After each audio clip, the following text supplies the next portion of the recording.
Small cap mutual funds में किसे invest नहीं करना चाहिए, इस वीडियो में हम जानने वाले हैं। स्मॉल कैप फंड्स में इन्वेस्टमेंट करने की जब बात आती है तो लोग इसकी पास्ट परफॉर्मेंस देखते हैं।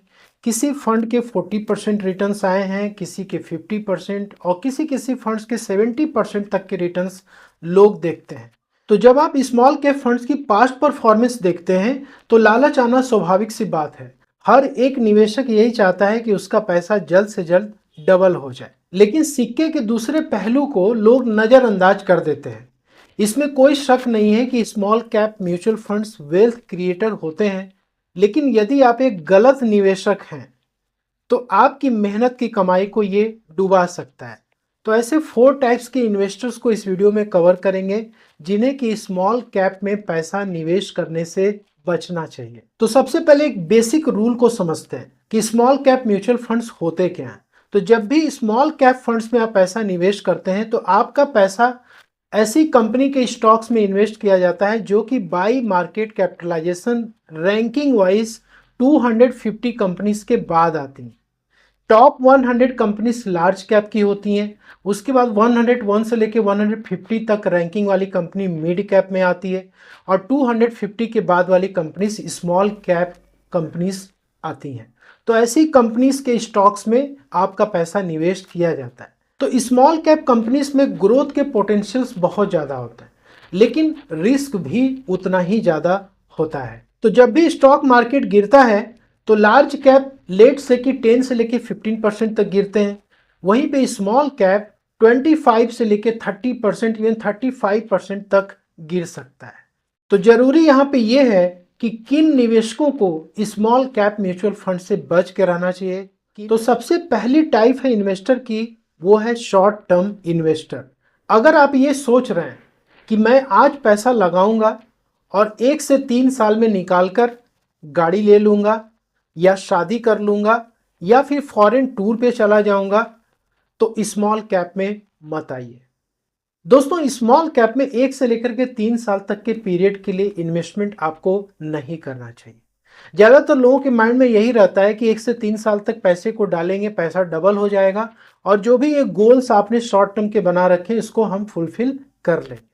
अब small cap mutual fund cyclical nature के होते हैं, क्योंकि स्टॉक मार्केट में जो स्मॉल कैप कंपनीज हैं उनकी जो स्टॉक्स की परफॉर्मेंस है वो साइक्लिकल नेचर की होती है। अब मान लीजिए मार्केट 3 साल तक एक ही रेंज में चलता रहा या फिर माइनस में चला गया, तो आपकी स्मॉल कैप म्यूचुअल फंड्स के रिटर्न्स आपको देखने को नहीं मिलेंगे, क्योंकि आप शॉर्ट टर्म प्लानिंग करके आए। ऐसे केस में आपको लॉस में ही आपको पैसा निकालना पड़ेगा। तो जब भी आप स्मॉल कैप में प्लानिंग कर रहे हैं इन्वेस्टमेंट करने की, तो आपको मिनिमम 7 ईयर्स तक का टाइम तो लेकर के निवेश करना चाहिए। और सेकेंड टाइप है कमजोर दिल वाले निवेशक। आप अपने आप से सच बोलिए, जब आपका पोर्टफोलियो रेड होता है और 20% नुकसान दिखाता है तो क्या आपकी धड़कनें बढ़ जाती हैं? क्या आपकी नींद उड़ जाती है? अगर हाँ, तो स्मॉल कैप आपके लिए नहीं है। दोस्तों, स्मॉल कैप में उतार चढ़ाव झेलने का जिगरा चाहिए। जिसके पास फ्लक्चुएशन को झेलने का जिगरा है वही स्मॉल कैप म्यूचुअल फंड्स में निवेश करें। जनरली ऐसा होता है कि जब भी आप स्मॉल कैप में इन्वेस्टमेंट करते हैं और आप मान लीजिए कि साल भर 2 साल तक आपने इन्वेस्ट किया, उसके बाद आपका पोर्टफोलियो डाउन में जा रहा है, रेट दिख रहा है, तो फिर आपकी बेचैनी बढ़ने लगती है, आपके दिल की धड़कनें बढ़ने लगती हैं, आपको रात में नींद नहीं आती है। ठीक है, और इस प्रकार की चीजें होती हैं स्मॉल कैप इन्वेस्टर के साथ में। यदि कुछ ऐसा आपके साथ भी, तो आपको स्मॉल कैप में इन्वेस्टमेंट से दूर रहना चाहिए। अगर आप डर के नुकसान से बेचने वाले इन्वेस्टर हैं तो फिर उस केस में आपको स्मॉल कैप नहीं, आपको लार्ज कैप या फ्लेक्सी कैप फंड्स को ही पिक करना चाहिए। और थर्ड टाइप है रिटायर्ड लोग या फिर जिन्हें रेगुलर इनकम चाहिए। अगर आप रिटायरमेंट के करीब हैं या फिर रिटायर हो चुके हैं और आपको अपने पैसे की सेफ्टी चाहिए, जनरली ऐसा होता है कि जो लोग रिटायर हो चुके होते हैं वो अपने पैसे पर रिस्क लेना बिल्कुल भी पसंद नहीं करते, उनको अपने पैसे की सेफ्टी चाहिए। तो यदि आप सेफ्टी ढूंढ रहे हैं अपने पैसे की, तो उस केस में आपको स्मॉल कैप फंड से दूर रहना चाहिए। तो ये स्मॉल कैप फंड्स आपके कैपिटल की सुरक्षा की कोई भी गारंटी नहीं देते। तो जीवन के इस पड़ाव पर आपको स्थिरता चाहिए, न कि बहुत ज़्यादा रिस्क। तो फिर सवाल ये आता है कि जो लोग रिटायर्ड हो चुके हैं या फिर जो रिटायरमेंट के बहुत करीब हैं, वो अपना पैसा कहाँ पे निवेश करें।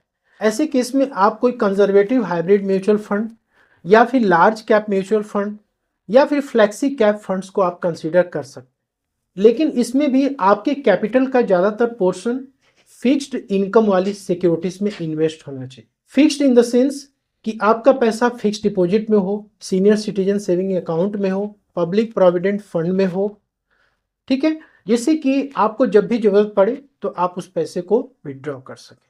बहुत ही मिनिमम अमाउंट आपका म्यूचुअल फंड में, hybrid fund, large cap fund या फिर फ्लेक्सी कैप में इन्वेस्ट होना चाहिए। और 4 टाइप के निवेशक ऐसे हैं जो कि किसी से उधार लेकर या फिर जो इमरजेंसी फंड उन्होंने बना रखी है, जैसे एफडी करा रखा था, सेविंग अकाउंट में पैसे रखे हुए हैं या फिर कोई गोल्ड में इन्वेस्ट किया हुआ है, अब स्मॉल कैप के रिटर्न्स को देख करके लालच में आ जाते हैं और यहाँ का जो पैसा होता है वो स्मॉल कैप फंड में ले आकर के लगा देते हैं।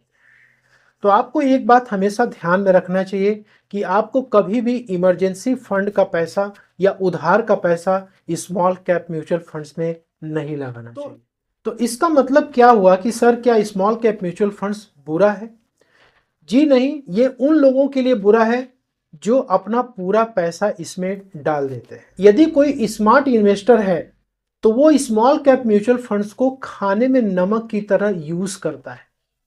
खाने में नमक जरूरी है स्वाद बढ़ाने के लिए, लेकिन अगर नमक ज्यादा हो गया तो उस केस में फिर दोस्तों खाना खाया नहीं जाता है। तो इसका मतलब क्या हुआ?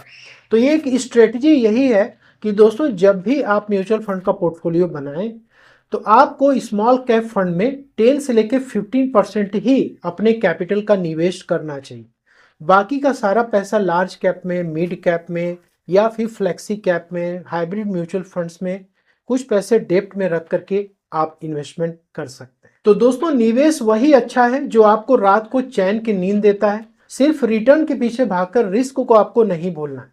अगर आप एक नए निवेशक हैं तो इंडेक्स फंड या फ्लेक्सी कैप फंड से आप शुरुआत कर सकते हैं, ठीक है। जब बाजार की समझ आपको आ जाए, साल भर, 2 साल या 3 साल में, तभी आप स्मॉल कैप फंड में कदम रखें। लेकिन फिर भी आपको पोर्टफोलियो का सिर्फ 10 से लेकर 15% ही आपको स्मॉल कैप में अपना एक्सपोजर लेना है।